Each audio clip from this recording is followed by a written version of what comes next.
আসসালামু আলাইকুম and hello everyone, কি অবস্থা সবার, কেমন আছেন? আশা করছি সবাই অনেক অনেক ভালো আছেন। আমি আলহামদুলিল্লাহ ভালো আছি। যাক, অবশেষে গরম থেকে একটু নিস্তার পাওয়া গেল, এটা স্বস্তির একটা বৃষ্টি পাওয়া গেল। ওয়েদারটা প্রচণ্ড ঠান্ডা, যেটা আমার খুবই ভালো লাগে। এই ওয়েদারটা, এই ওয়েদারে কাঁথা মুড়ি দিয়ে ঘুমাতে খুবই মজা। তো আজকে সকালবেলা ঘুম থেকে উঠে দেখি এরকম একটা ওয়েদার, যেই ওয়েদারে আমি বাইরে তেমন বের হই না। যেরকম প্রচুর রোদেও বাইরে বের হই না, এরকম বৃষ্টি একটা ওয়েদারও আমি বাইরে বের হই না, এরকম একটা। তো আজকে বেরোতে হবে, এই জন্য সকাল সকাল ঘুম থেকে উঠে একটু নাস্তা খেতে বসলাম। নাস্তায় ছিল রুটি, ডিম আর কুমড়া, মিষ্টি কুমড়া, যেটা আমার খুবই ফেভারিট আর কি, এই জন্য আম্মু এটা করে। তো পরে খাওয়া দাওয়া শেষ করে কফি খেয়ে তারপর রেডি হয়ে নিলাম, কারণ একটু বাইরে বের হতে হবে। চাইছিলাম যে বাইরে যাব না, কিন্তু কিচ্ছু করার নাই, বাইরে যেতেই হবে। তো এই জন্য রেডি হয়ে নিলাম। আর আমার একটা বদ অভ্যাস লিফটে উঠে একটা ভিডিও করতে হবে। পরে দেখলাম যে আমার ব্যাগটাও আমার ড্রেসের সাথে ম্যাচ হয়ে গেছে। তো যাই হোক, পরে বের হয়ে যে স্কুলের সামনে দিয়ে যখন গেলাম, এই স্কুলের নীল সাদা ড্রেস দেখলে আমার স্কুলের কথা মনে পড়ে যায়। কার কার স্কুলের ড্রেস নীল সাদা ছিল আমাকে কমেন্টে জানাতে পারেন। তো আমি আজকে 10 দিন পরে বাসা থেকে বের হয়েছি। বের হওয়ার পরে যে জায়গায় যাব, মানে মতিঝিল যাব, একটা রিক্সাও নাই, বাসও নাই, কিচ্ছু নাই। আর যে কটা রিক্সাও ছিল যাবে না। তারপর সিএনজিতে উঠলাম। সিএনজি মানে দ্বিগুণ ভাড়া দিয়ে আমার যেতে হয়েছে, ইমার্জেন্সি ছিল বিধায়, নাইলে আমি ব্যাক করতাম বাসায়। কিন্তু তো পরে ব্যাংকে আসলাম, ব্যাংকের কাজটা শেষ করলাম, ভিতরে কোনো ভিডিও করি নেই। তো এখান থেকে কাজ শেষ করে আবার রিক্সা নিলাম, যাব রাজধানী মার্কেট, কাজ আছে।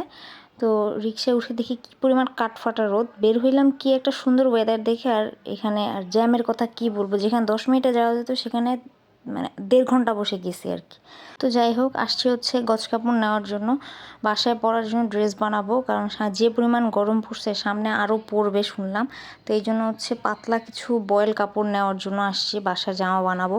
তো কী কী নিয়েছি সেটা নয় বাসায় গিয়ে আপনাদেরকে দেখাবো, এখানে আর এখন আর না দেখালাম। তো পরে আর কোথাও ওয়েট না করে আবারও রিক্সা নিয়ে আমি বাসার উদ্দেশ্যে রওনা দিয়েছি। আমার আর কোথাও যাওয়ার ইচ্ছাও ছিল না, এনার্জিটা কিচ্ছু না। আর এই ওয়েদারে না আমার রিক্সায় ঘুরতে অনেক ভাল লাগে। মানে আমার এই ওয়েদারটা ভাল লাগে, যেমন রোদও থাকবে না, বৃষ্টিও থাকবে না, একটা সুন্দর মিষ্টি একটা ওয়েদার থাকবে যেখানে বাতাস।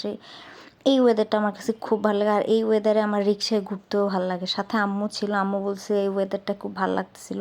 বাসায় একটু গরম লাগে, তো তো পরে বাসায় চলে আসলাম। এখন দেখি কী কী নিয়েছি আমি। এই যে এই একটা নিয়েছি, এটা ভেনাস বয়েল। আমি আগেও এরকম এনেছিলাম, আম্মু বানাইছে, তো আম্মু বললো যে ভালোই পাতলা। তাই আমি বললাম যে ঠিক আছে, এটা দিয়ে এটা বাসায় বানাই নেই, যে পরিমাণ গরম পড়ে আর কি। তো এই জন্য 3টা নিয়ে এসছি।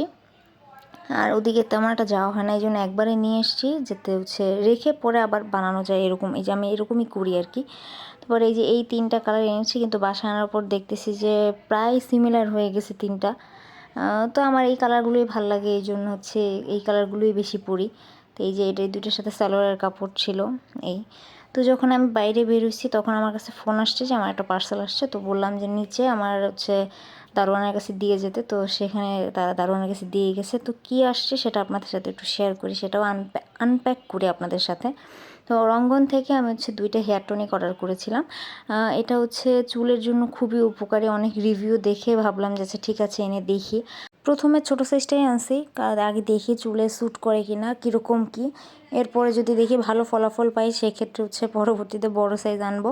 আর এটার 2টা থাকার কারণ একটা দিনের বেলা আর একটা রাতের বেলা। আর এটা যেহেতু ওয়াটার বেস, এই জন্য চুল না ধুলেও কোনো প্রবলেম হয় না, যে কোনো সময় যে কোনো জায়গায় বসে এটা ব্যবহার করা যায়। এটা একটা ভালো দিক। তো ব্যবহার করি, এরপরে না আপনাদের সাথে রিভিউ শেয়ার করবো ইনশাল্লাহ। তো আজকের ভিডিওটা এই পর্যন্তই। নেক্সট কোনো ভিডিওতে দেখা হয়ে যাবে। নেক্সট ভিডিও কবে আসবে আমি জানি না। ততদিন মধ্যে ভালো থাকবেন, সুস্থ থাকবেন। আল্লাহ হাফেজ এবং আসসালামু আলাইকুম। Thanks for watching.